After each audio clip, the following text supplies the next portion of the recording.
Philadelphia, Pennsylvania, October 23, 1963.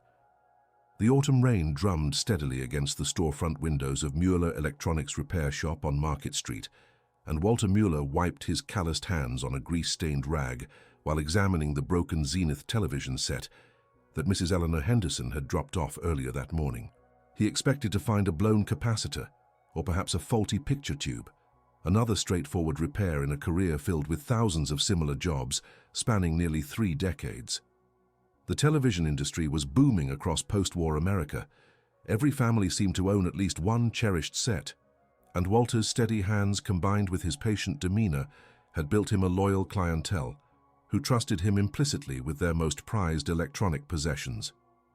He had absolutely no reason to believe this particular repair would be anything but routine, just another quiet afternoon spent replacing vacuum tubes and carefully soldering connections in the comfortable solitude of his cramped but organized workshop.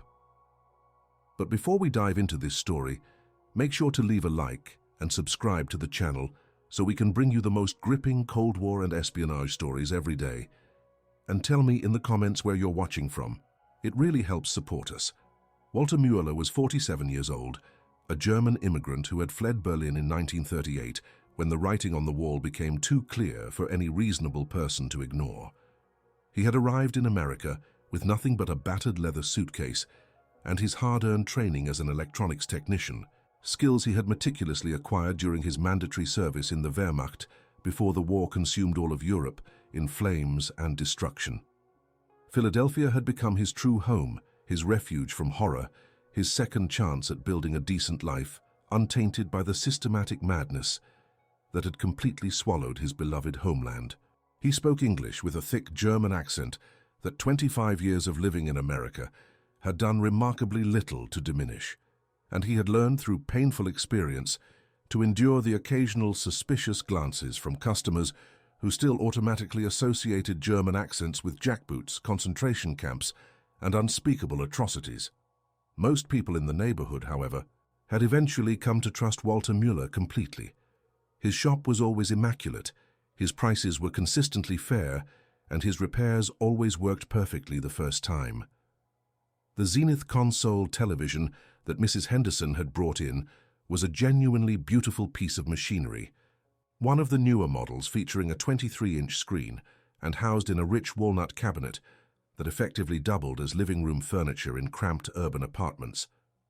Mrs. Henderson, a dignified widow who lived alone in a tidy brownstone apartment on Spruce Street, had explained in her soft voice that the picture had been getting progressively worse over the past 2 weeks. First came the annoying horizontal lines across the screen, then the image started rolling uncontrollably, making programs unwatchable, and finally the screen went completely dark while the audio continued to work perfectly, voices speaking from a black void. Walter had nodded knowingly as she described the symptoms, already forming a solid hypothesis about what might be causing the problem. He quoted her $25 for the complete repair, a price that made her wince visibly, but ultimately accept with resignation. Times were tight for everyone, even in prosperous post-war America where abundance coexisted with anxiety. Walter carefully carried the heavy television set to his workbench at the back of the shop, grunting slightly as he hoisted the substantial cabinet onto the scarred wooden surface, worn smooth by decades of projects. Rain continued to patter rhythmically against the window, creating a soothing, ambient sound that Walter found particularly conducive to deep concentration on technical problems. He switched on his adjustable bench lamp, carefully adjusted his magnifying glass to the proper angle, and began the methodical process of removing the back panel of the television set using his well-worn screwdriver. The distinctive smell of old electronics immediately filled his nostrils, that unmistakable combination of heated dust particles, aging rubber insulation, and sharp ozone from high-voltage components. It was a smell he had grown to genuinely love over decades of working with radios, televisions, and other electronic devices, the smell of intricate puzzles waiting patiently to be solved through logic and experience. The back panel came off easily enough, revealing the precise rows of vacuum tubes, capacitors, resistors, and transformers that collectively transformed invisible broadcast signals into moving pictures and accompanying sound. Walter had always privately marveled at the elegant ingenuity of television technology, the way electromagnetic waves traveling silently through the air could be efficiently captured, decoded, amplified, and projected onto a phosphorescent screen to create the powerful illusion of reality unfolding before your eyes. He pulled out his tube tester, a bulky device that looked somewhat like a small suitcase covered in dials, meters, and sockets, and began systematically testing each vacuum tube in sequence. The first dozen tubes tested perfectly fine, their glowing orange filaments clearly indicating healthy operation and proper electron emission. But when he carefully pulled the horizontal oscillator tube from its socket, he immediately saw the obvious problem. The tube's getter flash, that characteristic silvery coating on the inside of the glass envelope that indicated proper vacuum seal during manufacture, had turned white and cloudy, a sure sign that air had somehow leaked into the tube over time and completely ruined it.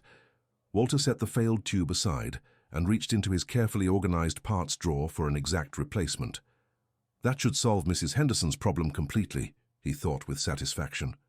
A new tube would cost him approximately $3 wholesale, giving him a decent profit margin, even after properly accounting for his time and expertise. He was just about to install the replacement tube when something unusual caught his experienced eye. Behind where the horizontal oscillator tube had been mounted, partially hidden by a thick bundle of wiring, was a small metallic object that definitely was not part of the television's original factory design. Walter leaned closer, his pulse quickening noticeably.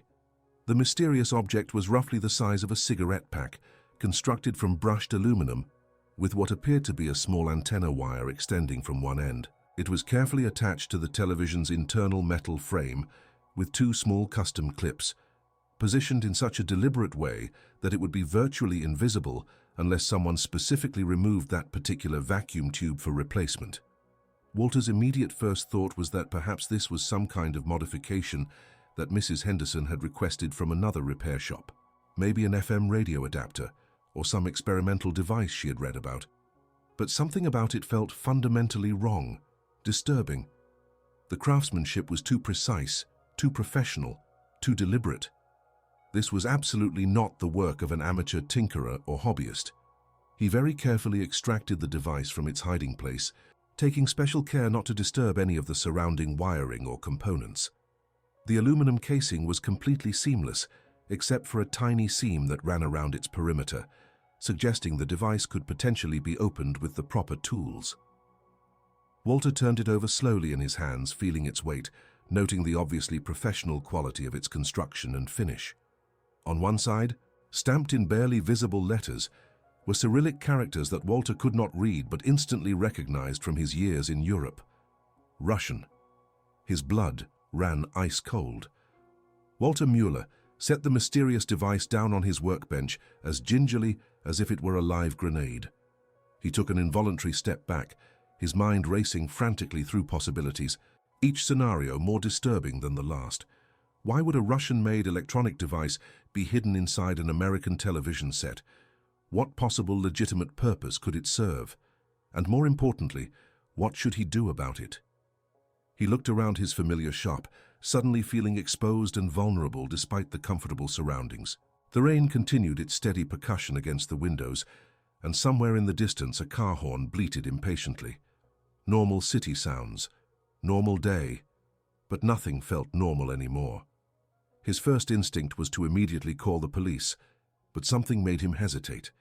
What if this was some kind of innocent misunderstanding? What if the device was completely harmless? Perhaps a component from a European television that had somehow ended up inside this American set through some supply chain error. But even as he tried desperately to rationalize it, Walter knew deep down he was grasping at straws. The device's concealment was too deliberate, its placement too carefully calculated. Someone had intentionally hidden this inside Mrs. Henderson's television, and whoever had done it had gone to considerable trouble to make absolutely sure it would not be easily discovered during routine use. Walter thought about Mrs. Henderson, a sweet, elderly woman who could barely afford the $25 repair bill, let alone afford to be mixed up in anything remotely nefarious. She had lived in the same modest apartment for 30 years, attended the same Presbyterian church every Sunday morning without fail, and spent her afternoons knitting blankets for the local children's hospital. She was as genuinely American as apple pie, as innocent as a lamb. But someone had gained access to her television. Someone had opened it up and carefully installed this device. When? How? Why?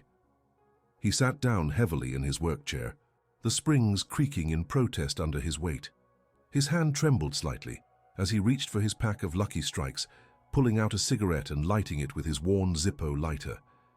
The smoke helped calm his frayed nerves somewhat, giving him something to do with his shaking hands while his mind worked frantically through the problem. He had to think this through very carefully. If this device was what he suspected it might be, if it was some kind of Soviet surveillance equipment, then getting involved could potentially put him in serious danger. But if he did nothing, if he simply put the device back and repaired the television as if he had seen nothing at all, then he would be complicit in whatever covert operation was being conducted. Walter took a long drag on his cigarette and made his decision. He stubbed out the Lucky Strike in his overflowing ashtray and reached for the black telephone that sat on the corner of his cluttered desk. His fingers found the number he was looking for in the battered phone book he kept in the drawer. Federal Bureau of Investigation, Philadelphia Field Office. He dialed the number carefully, his heart pounding so hard he could actually hear it in his ears. The phone rang 3 times before a woman's voice answered, crisp and professional. Federal Bureau of Investigation. How may I direct your call? She said. Walter cleared his throat nervously, suddenly feeling foolish. What if this was nothing? What if he was about to waste the FBI's valuable time and look like a paranoid immigrant who saw Soviet spies hiding behind every corner? Hello, Walter said, his German accent noticeably thicker than usual in his nervousness. My name is Walter Mueller. I run an electronics repair shop on Market Street here in Philadelphia. I have found something very strange inside a television set I am repairing, and I think you should know about it immediately. There was a brief pause on the other end of the line. What kind of something strange, sir? The operator asked professionally. Walter looked at the device sitting on his workbench, its aluminum surface gleaming ominously in the lamplight. It is an electronic device, he said. An electronic device hidden inside the television. It has Russian writing on it. I think it might be important. Another pause, noticeably longer this time. Sir, can you please hold the line for a moment? The operator said. Walter heard the click of the line being transferred, then silence punctuated by occasional static. He waited, smoking another cigarette, watching the rain streak down his windows. After what felt like an eternity but was probably only 2 or 3 minutes, a male voice came on the line. This is Special Agent Frank Morrison, the voice said, deep and authoritative. I understand you have found something unusual in a television set. Can you describe it to me in detail? Walter did his best to describe the device accurately, its size, its construction, the Cyrillic lettering, and its concealed placement inside the television. As he talked, he could hear Morrison taking notes, the scratching of pen on paper coming clearly through the phone line. When Walter finished his description, there was a moment of thoughtful silence before Morrison spoke again. Mr. Mueller, do not touch that device again. Do not move it. Do not let anyone else near it. I am sending 2 agents to your location immediately. They should arrive within 20 minutes. Can you lock your front door and wait for them? Walter felt a surge of validation mixed with profound dread. His suspicions had been correct. This was serious. Yes, I can do that, he said. Should I be worried? Am I in danger right now? Just lock the door and wait for my agents, Morrison said firmly. They will be there soon. And Mr. Mueller, thank you for calling us. You did the right thing. The line went dead. Walter hung up the phone and walked to the front of his shop, flipping the sign in the window from open to closed and turning the deadbolt with a solid click. He returned to his workbench and stared at the device, no longer touching it, but unable to look away. What had Mrs. Henderson stumbled into? What had he stumbled into? 18 minutes later, Walter heard a firm knock on his front door. He peered cautiously through the glass and saw 2 men in dark suits and fedoras, their official badges already held up for his inspection. He unlocked the door and let them in, noting how they immediately scanned the shop with practiced eyes, checking corners and shadows before focusing their full attention on him. Mr. Mueller, the taller of the two men said, extending his hand. "I am Special Agent James Callahan. This is Special Agent Robert Chen. We understand you have something to show us." Walter led them to the back of the shop, to his workbench where the television sat with its back panel removed and the mysterious device sitting beside it. Both agents immediately focused on the device with laser intensity, their professional demeanors giving way to expressions of intense interest.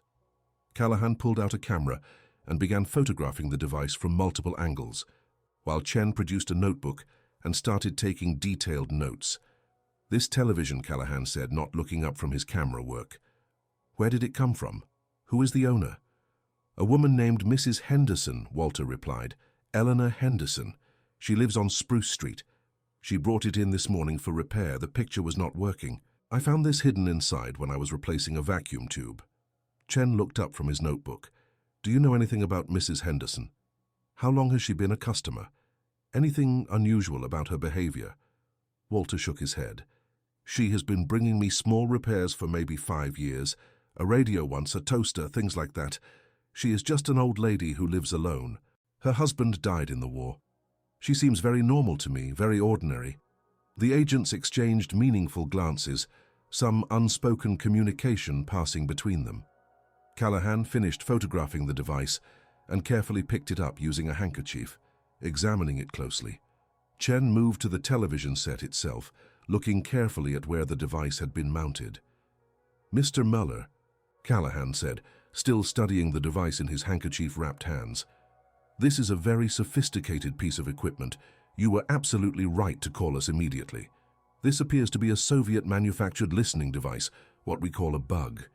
It would have been transmitting audio from Mrs. Henderson's apartment to a receiver somewhere nearby." Walter felt his knees go weak. "So it is a spy device," he said, his voice barely above a whisper.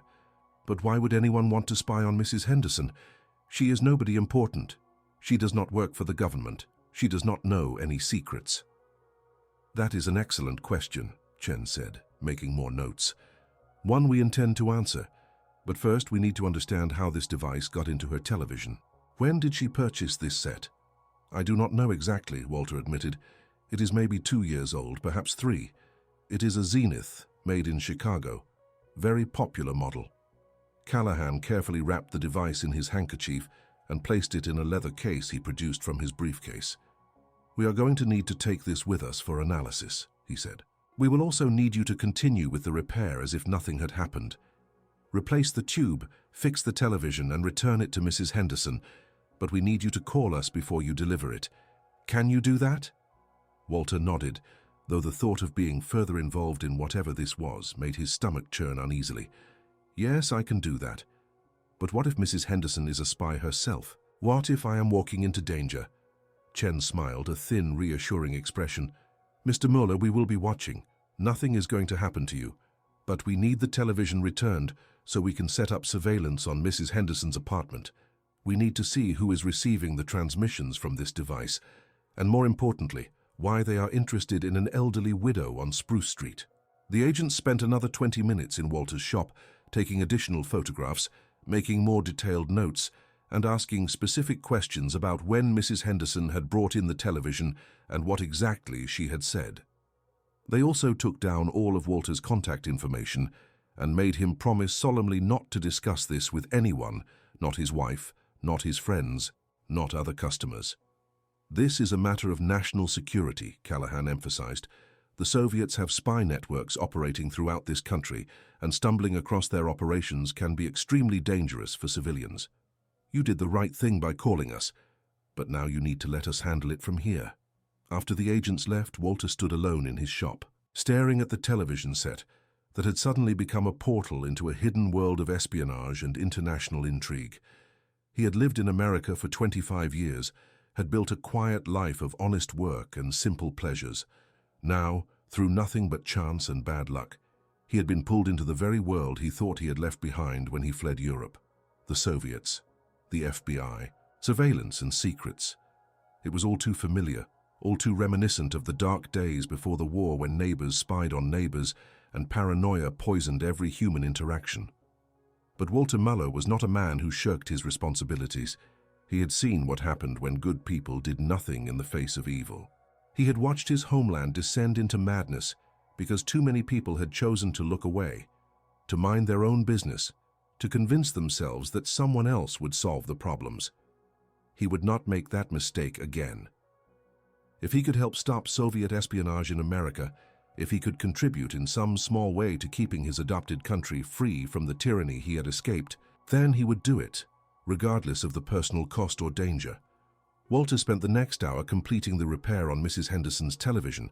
He installed a new horizontal oscillator tube, tested the set thoroughly to ensure the picture was stable and clear, and carefully replaced the back panel.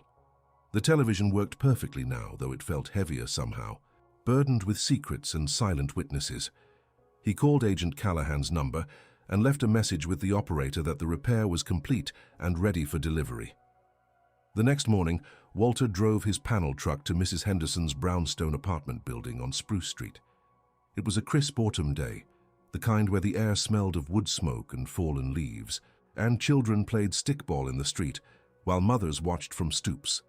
The building was 4 stories tall, red brick with white trim, one of hundreds of similar structures that lined the residential streets of Philadelphia. Walter carried the heavy television up 2 flights of stairs to apartment 3, balancing the console carefully while navigating the narrow stairwell. Mrs. Henderson answered his knock immediately, her face lighting up with a warm smile. "Oh, Mr. Muller," she said, "how wonderful to see you. Come in, come in. Would you like some tea?" Walter declined politely, but followed her into the small apartment. It was exactly as he had imagined it would be, neat and clean, filled with the accumulated treasures of a long life. Photographs covered every available surface, black and white images of people in old-fashioned clothing, their faces frozen in moments of happiness that now existed only in memory. A floral sofa sat beneath windows that looked out onto the street, and a worn Persian rug covered the hardwood floor. The television's place of honor was in the corner near the window, where Mrs. Henderson could watch her programs while enjoying the afternoon sunlight. As Walter set up the television and plugged it in, he surreptitiously scanned the apartment, looking for anything unusual, anything that might explain why Soviet intelligence would want to monitor this harmless old woman. But he saw nothing suspicious, no secret documents, no mysterious equipment, just the ordinary accumulation of an ordinary life. He turned on the television and adjusted the rabbit ear antenna until a clear picture appeared on the screen. The Today Show was playing, Dave Garroway's cheerful face filling the screen. "There you go, Mrs. Henderson," Walter said. "Good as new. That will be $25, Mrs." Henderson retrieved her purse from the kitchen and counted out the bills carefully, adding an extra $1 as a tip despite Walter's protests. "You do such wonderful work," she said warmly. "I don't know what I would do without you. This television is my window to the world, you see. I don't get out much anymore, my knees aren't what they used to be, so my programs keep me company through the long days." Walter felt a pang of sympathy for this lonely woman, and also a surge of anger at whoever was violating her privacy so callously. She deserved better than to be a pawn in someone's spy games. He thanked her for her business and let himself out, descending the stairs with a heavy heart. For the next 3 days, Walter heard nothing from the FBI. He went about his normal business, repairing radios and televisions, chatting with customers, trying not to think about Mrs. Henderson or Soviet spies or Cyrillic lettering on aluminum devices. But on the 4th day, Agent Callahan appeared at his shop door just as Walter was preparing to close for the evening. "Mr. Mueller," Callahan said, his expression grave. "We need to talk. Can I come in?" Walter locked the door behind them and led Callahan to the back room. The agent sat down heavily in the client chair, pulling out his ever-present notebook. "What we are about to discuss is classified information," Callahan began seriously. "I am sharing it with you because you have been helpful to our investigation and because you have a right to know what you stumbled into. But you must promise me this conversation goes no further." "I promise," Walter said, sitting down across from the agent. "What have you learned?" Callahan flipped through his notebook, finding the relevant pages. "The device you found is indeed a Soviet listening device manufactured in Moscow within the past year. It is quite sophisticated, capable of transmitting conversations within a 30-foot radius to a receiver located within approximately 1 mile. We have been monitoring Mrs. Henderson's apartment continuously since you returned the television, and we have identified the person who is receiving the transmissions. Who? Walter asked, leaning forward anxiously. Callahan's expression darkened. His name is Thomas Brennan. He lives in an apartment 2 blocks from Mrs. Henderson. He works as a clerk at the Department of Defense, specifically in the logistics division that handles shipping manifests for military equipment. He has top-secret clearance, and he has been selling information to the Soviets for at least 3 years. Walter felt the room tilt slightly. So Mrs. Henderson is innocent? Completely innocent? Callahan confirmed, and also completely unaware that she has been helping Soviet intelligence gather classified information. You see, Mr. Mueller, Thomas Brennan is Mrs. Henderson's nephew, her late husband's sister's son.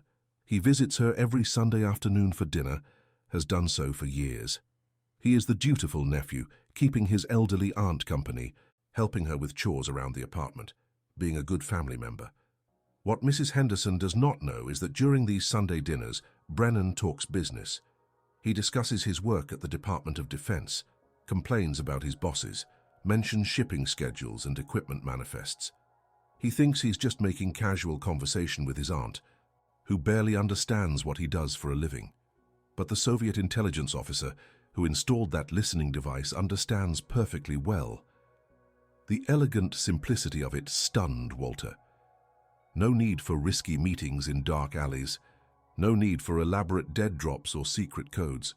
Just a nephew visiting his aunt, having innocent conversations that were anything but innocent, while a hidden microphone captured every word and transmitted it to Moscow's ears. It was brilliant and horrible at the same time. "Have you arrested him?" Walter asked. "This Brennan?" "Not yet," Callahan said. "We are still building our case, identifying his Soviet handler, mapping out the network. But it will happen soon. Within the next week or 2, Thomas Brennan will be taken into custody and charged with espionage. And when that happens, Mrs. Henderson's world is going to be shattered. She will learn that her beloved nephew, the only family she has left, is a traitor to the country her husband died defending. It will break her heart." Walter thought about the kind old woman in her photograph-filled apartment, her television providing her only companionship. "Can you tell her?" he asked. "Can you warn her somehow?" Callahan shook his head. "No. This has to play out. We need to catch Brennan's handler, and we need his testimony to do that. If we warn Mrs. Henderson, if she confronts her nephew or acts differently around him, he will know something is wrong and he will run.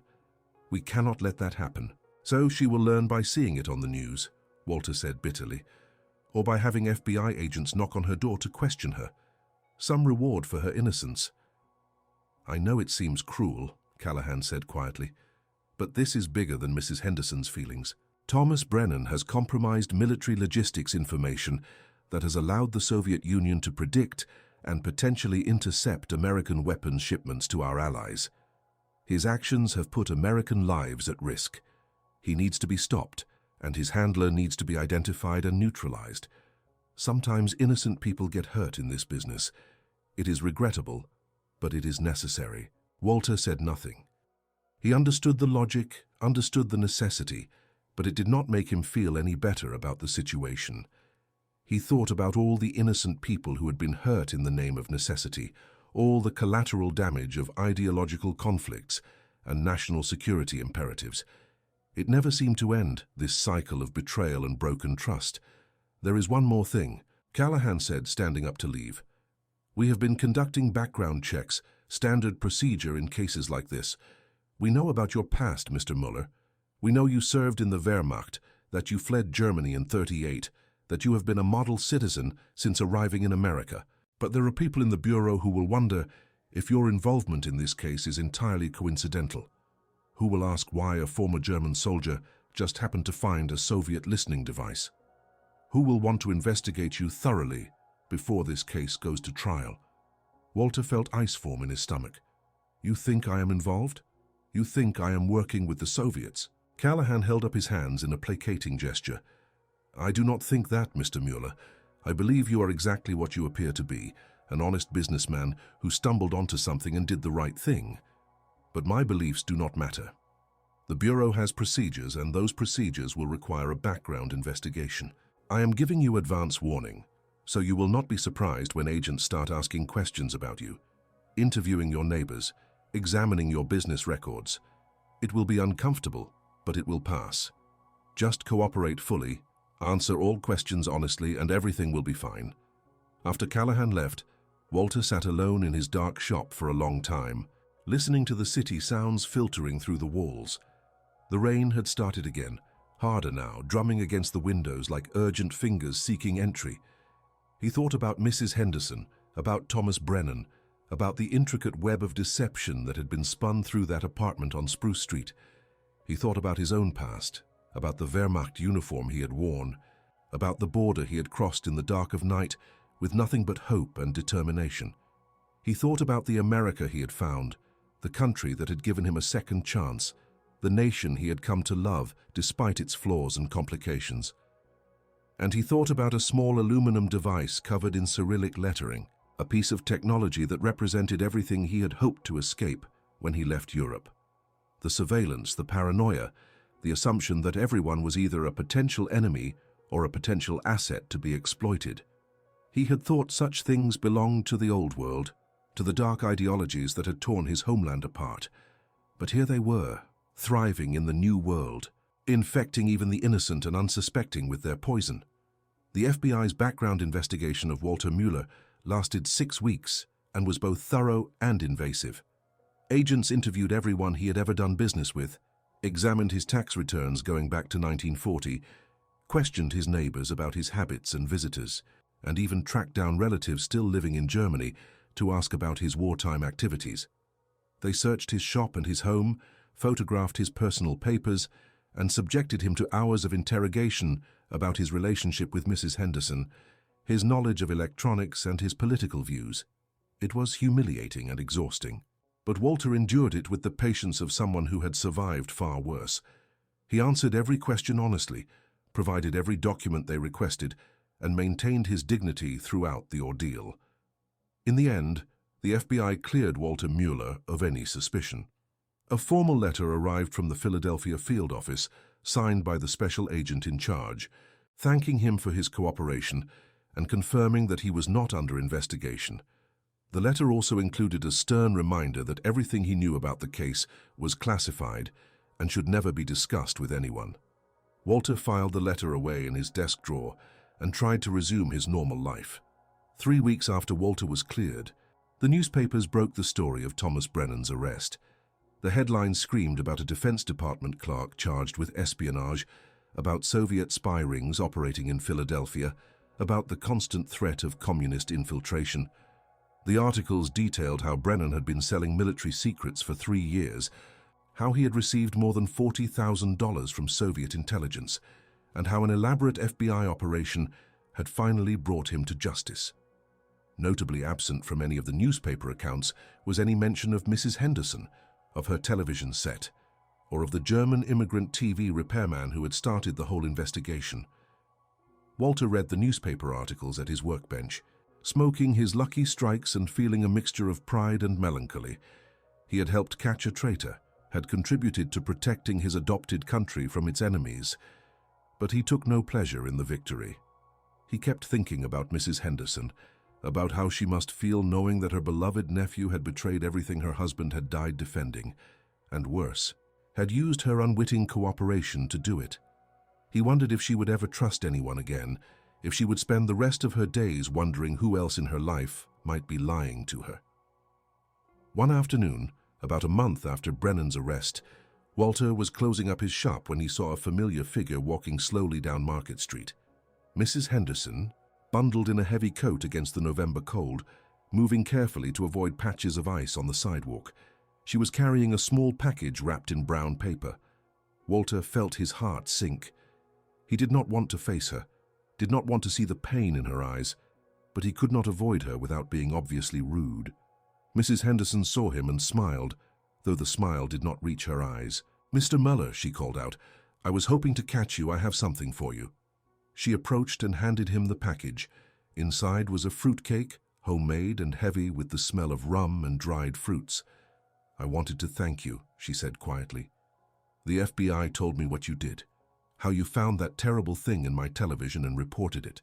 They said I should not know, that it was supposed to be confidential, but one of the younger agents let it slip. He thought I should know who to thank." Walter felt his throat tighten. "Mrs. Henderson, I am so sorry. I am sorry for what happened with your nephew. I know it must be very painful for you." Mrs. Henderson's eyes glistened with unshed tears, but her voice remained steady. "I spent 3 weeks being angry at you," she said.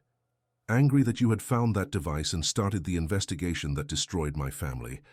I told myself that if you had just minded your own business, if you had just repaired the television and said nothing, then I could have continued believing that Tommy was a good boy who cared about his old aunt.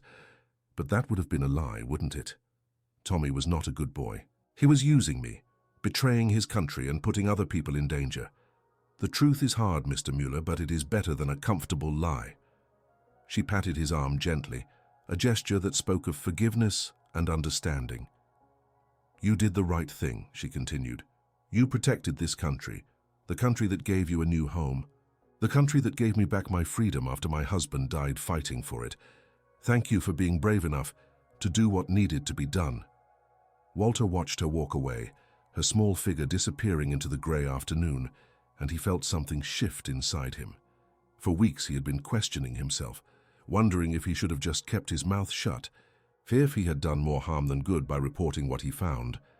But Mrs. Henderson had released him from that doubt. She had suffered terribly from the truth, but she valued it more than comfortable ignorance.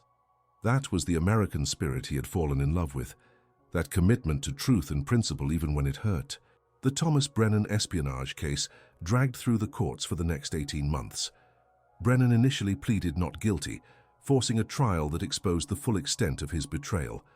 The prosecutor presented evidence of dozens of classified documents that Brennan had photographed and passed to his Soviet handler, a man named Alexei Volkov, who operated under diplomatic cover at the Soviet consulate in New York. The trial revealed that Brennan's information had compromised weapons shipments to South Vietnam, had exposed the locations of NATO supply depots in Europe, and had potentially contributed to the deaths of American servicemen whose equipment arrived late or not at all because Soviet intelligence knew the shipping schedules. Brennan was ultimately convicted on 17 counts of espionage and sentenced to 30 years in federal prison. Alexei Volkov was declared persona non grata and expelled from the United States, returning to Moscow where he was reportedly promoted for his successful operation. The FBI dismantled the spy network that had supported Brennan's activities, arresting 3 other individuals who had been facilitating the flow of information to the Soviets. It was considered one of the Bureau's most successful counterintelligence operations of the decade. Walter Mueller's name never appeared in any of the public records of the case. The FBI kept their promise to protect his identity, listing him in internal documents only as confidential informant 7. But in the world of electronics repair in Philadelphia, word eventually spread that Walter had somehow been involved in catching a Soviet spy. His business actually increased as a result, with customers who saw him as a patriot and wanted to support someone who had served his adopted country so well. Walter never confirmed or denied the rumors, simply continuing to do his work with the same careful precision he had always brought to it. Years later, after Walter had retired and sold his shop, after Mrs. Henderson had passed away peacefully in her sleep, after Thomas Brennan had served his sentence and been released as a broken old man, the full story of the case was finally declassified. Historians studying Cold War espionage operations discovered the file, read the reports, and marveled at how a chance repair job by a German immigrant TV repairman had unraveled a sophisticated Soviet intelligence operation. Some wrote academic papers about the case, analyzing how human factors, the unpredictable element of chance encounter, remained the greatest threat to even the most carefully planned espionage operations. Others used it as a teaching example in intelligence training programs, showing how a single overlooked detail, a listening device installed without considering that televisions break down and require repair, could compromise an entire network. But Walter Mueller never saw himself as a hero or a key figure in Cold War history. He was simply a man who had fixed televisions for a living, who had stumbled across something wrong, and had done what his conscience demanded. He had seen too much of the world's cruelty to take pride in adding to it, even in the service of justice. He had learned in the hardest possible way that life was complicated, that doing the right thing often hurt innocent people, and that the battles between nations were always fought at the expense of ordinary people who just wanted to live their lives in peace. In the final analysis, Walter Mueller's greatest contribution was not catching a Soviet spy or protecting military secrets. It was demonstrating that even in a world poisoned by suspicion and ideology, even in an era when everyone seemed to be either an enemy or an asset, there were still individuals who could be trusted to do the right thing simply because it was right. He had no agenda beyond honesty, no loyalty beyond his conscience, and no reward beyond the knowledge that he had remained true to the principles that had brought him to America in the first place. In a time when trust was the scarcest commodity, Walter Mueller had proven himself worthy of it. That was his real legacy, more valuable than any intelligence report or court conviction. He had shown that integrity still mattered, that ordinary people could still make a difference, and that sometimes the most sophisticated weapons in the Cold War were simple human decency and the courage to use it. And that concludes our story. If you made it this far, please share your thoughts in the comments. Don't forget to subscribe for more incredible stories and check out the video on screen. I'm sure you'll enjoy it. See you next time.